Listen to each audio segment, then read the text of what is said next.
여러분 안녕하십니까? 코로나19 KBS 통합뉴스룸 5시 뉴스입니다. 국내 코로나19 신규 확진자가 9일째 10명 안팎을 유지하고 있습니다. 정세균 국무총리는 다음 달 초에는 등교 개학 시기와 방법을 알릴 수 있도록 준비해달라고 지시했습니다. 입시를 앞둔 고3과 중3 학생들이 우선 고려 대상입니다. 이수민 기자입니다.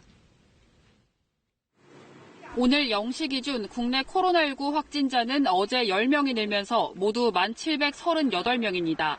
신규 확진자 10명 가운데 7명이 해외 유입 관련 사례고 나머지 3명은 국내에서 발생한 경우입니다. 사망자는 1명 늘어 모두 243명입니다. 지금까지 8,764명이 완치 판정을 받아 격리 조치가 해제됐고 1,731명은 치료를 받고 있습니다. 정세균 국무총리는 오늘 오전 중앙재난안전대책본부 회의에서 생활 속 거리 두기 이행과 맞물려 등교 개학을 검토 중이라고 밝혔습니다. 코로나19의 종식을 기약 없이 기다리며 학생들을 계속 집에만 묶어둘 순 없다는 겁니다.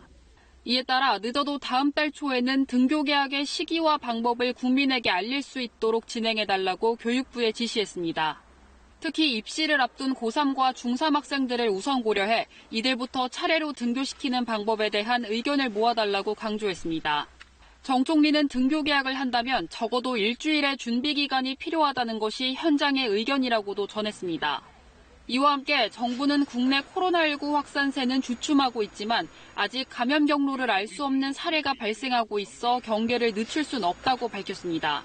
또 코로나19의 장기화에 대비하기 위해 생활 속 거리 두기로의 이행을 준비하고 있다며 지난주 공개한 개인과 집단 방역 지침 초안에 대해 국민의 의견을 모으고 있다고 설명했습니다. 최종 지침은 이해관계자들의 의견을 충분히 수렴하고 생활방역위원회의 논의를 거쳐 확정할 계획입니다.